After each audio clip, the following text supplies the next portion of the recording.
Welcome back in to another episode of the Spaceman 2.0 Phoenix Truth Rising Show. Here to help you grow in the knowledge and wisdom of truth, and the truth will set you free. With the best history lesson and spiritual insights on the planet, exposing the Illuminati's plan of world conquest and control is the death knell to the New World Order. So with that being said, let's get back on into God 2 Has a Plan 2000 Divine Plan Volume 2, talking about the 3 days of darkness along with 11 days more of a bit more chaos, staying inside, having 2 weeks of preparedness on hand just in case, not opening the door, not even looking out the window. Thank you to all my subscribers. Thank you to all my new subscribers. I really appreciate you, and any and all comments that do come in. I do appreciate any and all. Feel free to leave me any questions and to ask me anything that you want me to go over in the future. I appreciate that. I'm going to have a nice episode with the crypto predictive programming show coming up, and a wonderful Christos Kabbalah show coming up as well. So that being said, let's get back on into Divine Plan Volume 2. And remember, upcoming in this journal is the secrets of the Freemasonic oaths they take, and the answer to, was Jesus really a Jew? So look forward to that part coming up in the future of these segments. Continuing on with new animals. There will be animals of other kinds. Some were on earth before. There will be no vicious animals. All animals will love each other as people do. The only supplies people will have will be those they can find around them. They will soon learn to make clothes to cover them up and to keep them warm and on cold nights. They will come back with the clothes they had on when they were taken. The weather will not be cold for some time. That is, until the people have learned to make clothes and bedding for themselves to protect them against the elements. Their God would not bring bad things upon them without giving them a way to protect themselves.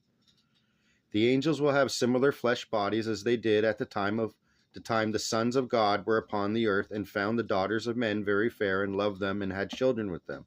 There will be children born of these attractions who will be normal children. The fathers will disappear, one after another, when their work is done.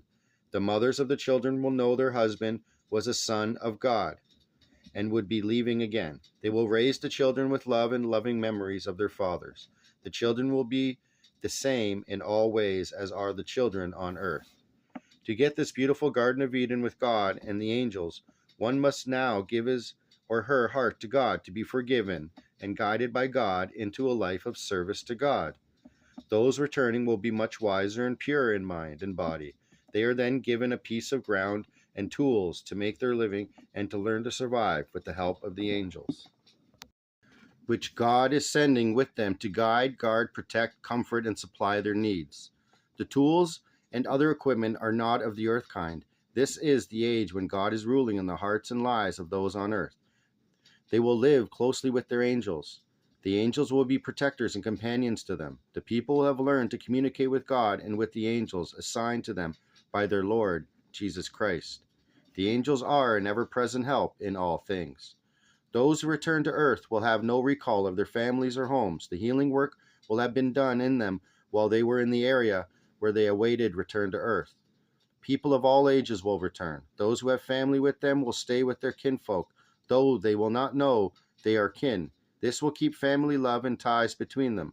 Those who are without family will be grouped in a way that they can soon become family. Their angels will be a great help in this area. The angels will express much love to them and create a feeling of togetherness by a bond. Space beings, vehicles.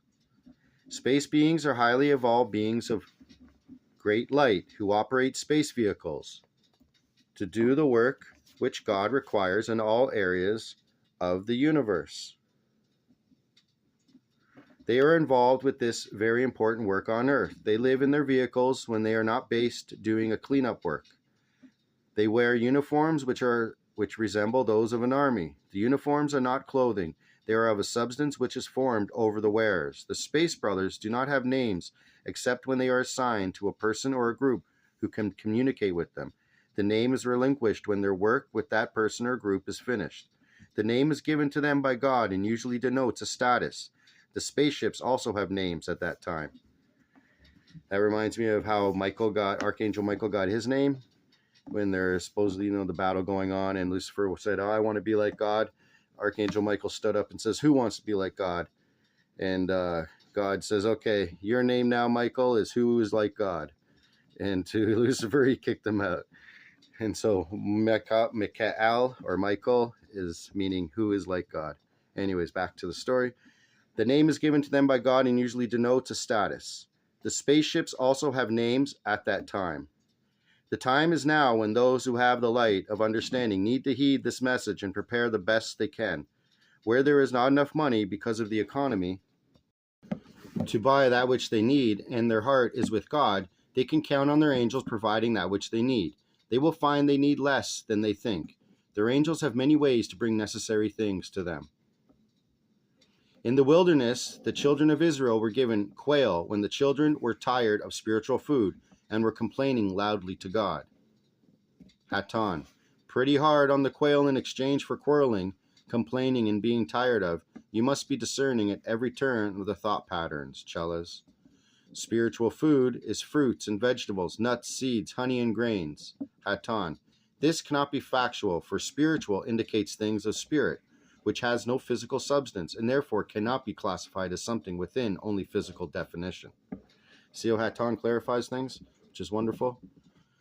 There was plenty of that for them. Before they left Egypt, they were eating meat, and they thought they needed meat to have strength to travel. They did not need meat, but God gave it to them because they thought they needed it. Meat eating is against God's laws for man. HATONN. Who said? In the coming age, God will reestablish this battered law. There will be no eating of the flesh of any of his animal kingdom. Neither will their skins be used as clothing for men. This was never the intent of God's animal kingdom. God has permitted it to be until this time because man learned to depend on animal flesh when Noah and his family came off the ark and found no food. Let's take a look at the Noahide laws being introduced in 1982 on the day of Education Day, to be the laws of the land in the United States of America. So watch out for that, because one of those laws is you not eat meat, and the punishment for that is off with your head. And they instituted guillotines as more humane, green way of killing someone these days. So just look up those two things. Guillotines being used for a green way of capital punishment, and the Noahide laws, 1992, signed into office by George Bush Sr., one of them. There's a bunch of Bushes that have been in office. Back to this. Then God said, "Take an animal and kill it and stay alive." Since that time, man has enjoyed eating the flesh of God's animals. But the time is now when God will reclaim his animals as he is reclaiming his souls. God is staging a final campaign to give the souls who have free will the choice to come. If the animals had a choice, they would choose not to be slaughtered and eaten by man. They also have intelligence and feelings and emotions, as does man. HATONN. No, not as man. Points are mixed up here and further. If God told Noah to kill out of an animal, what would have happened to the species of animal utilized? If God could produce foods of such magnitude and cause such incredible planning beforehand and supply quail to the Israelites, could he not also feed these hungry beings? Just a little bit more on that. No, not as man. Animals have intelligence and feeling and emotions, as does man. Well, they have certain types of emotions and feelings, but the intelligence is not the same because they don't have the self-awareness as we do. We can be aware of ourselves as we're talking. We can be aware of what we're talking about and what we're thinking, feeling, and looking towards the future and all that. An animal does not have that. They're pretty much DNA programmed with a certain instincts, but they do have feelings and an emotional aspect to their soul and counterpart, and certain type of intelligence, of course, but not a self-aware intelligence, which is what makes man the most special creation of all, because he can be self-aware of himself. And remember this, man is the only unit in creation who is objectively aware through his senses of the outside world, while he is subjectively aware of himself through his inner understanding and awareness of knowing of his own true being. So I'm going to elaborate on that when we get into the Pleiades connection, which is one of the greatest and wonderful works of true spiritual knowledge on this planet. And man is the very thought of God's thought of him very self. So if you can balance that out within your being and try to understand that you are the very thought of God made manifest to reflect that thought, then we have to smarten up and come to know our true self. So With that being said, let's get on with this message. With this message, which is given by me, thy Lord, Jesus Christ, the people have been warned. Those who have given their hearts and lives to God are in God's care and are surrounded by his angels. Only those who are yet outside of God's care have a great worry. End of quoting. Critique discernment. Remember, discernment is the number one lesson you have to learn in the Earth Zone, in Malkuth. Critique, discernment. The lessons get harder to discern, do they not?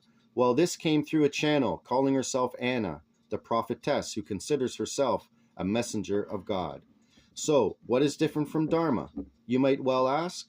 In the first place, Dharma neither considers herself to be, nor is she a prophetess, nor a messenger, nor anything other than a translator, if I speak, and a typist, if I dictate for writing. I am the messenger, she but the instrument. Next, I would consider the resource who pronounces himself to be the Lord Jesus Christ. There are all sorts of ways to identify, and the Christ would not identify himself by such a secular label, which automatically excludes all beings who are Christ beings, but are not affiliated in a spiritual link with Jesus, whose name was not Jesus. Is the information valid? This is for your own discernment, for I have no right to pronounce my opinion upon your senses.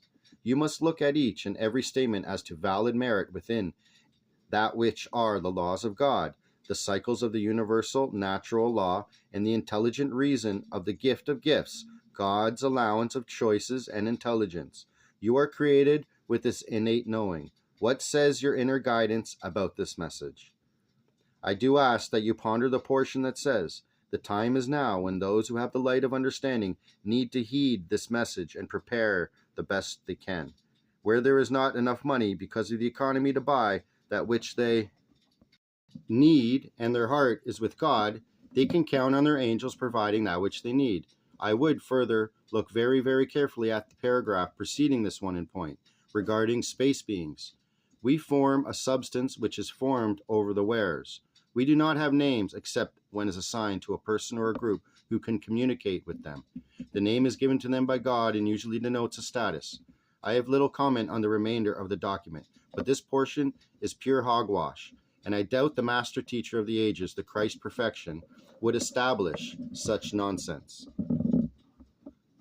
Could these presentations be errors in data translation? Yes, but are they? You see, Chelas, you must look carefully with discernment, for truth can always be found within the statements, and then judgments must be made on the facts presented, not the person involved. How about the part that says the angels will have familiar flesh bodies as they did at the time the sons of God were upon the earth and found the daughters of men very fair and loved them and had children with them? Angels? Bodies? Found them fair and loved them? Could that mean what it sounds like it means? Angels bedding fair daughters?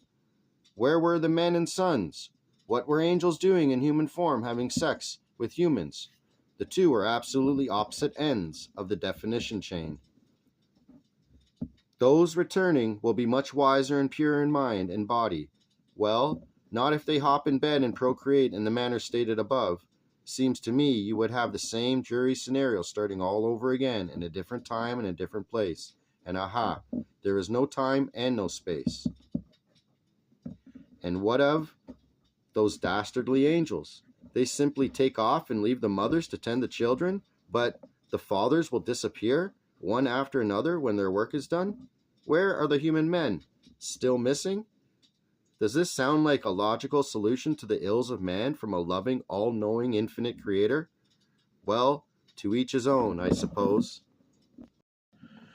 But now for the point of sending me the writing in the first place. Will there be a period of darkness and or a period of brilliant light? Yes, both. Moreover, the instructions are not too bad as a plan for preparation. I would not, however, expect Space Brothers to do all your dirty work for you. I suggest you continue to seek inner guidance and knowledge in reason and balanced logic, for God does not give you la-la land magic fixes. Portions are correct. The majority of the information is not, but the lessons are wondrous. I must leave this at this point, for I am called elsewhere, and life goes on, while we are making other plans, and matters must be attended when presented. We are all growing, precious ones. We are all growing. In your growth and discernment, I am pleased and grateful, for, as a teacher, it is important that I give only that which allows the student to thrive and become wise and tempered by experience, not led down the path of primrose bowers which block the view of that which is. Indeed, I am well pleased. May the light of infinite wisdom and discernment continue to ever shine upon you. HATONN, to take leave. I cherish you each and every one as myself, as I watch you come into recognition of that which you are. Salut. So may we all ponder these words of wisdom from HATONN, understanding the truth, and that which others relay can give us an understanding, but not totally full-on details being correct, but the general outlay can be one with the truth. So it's very important to ponder everything and discern the truth for yourself.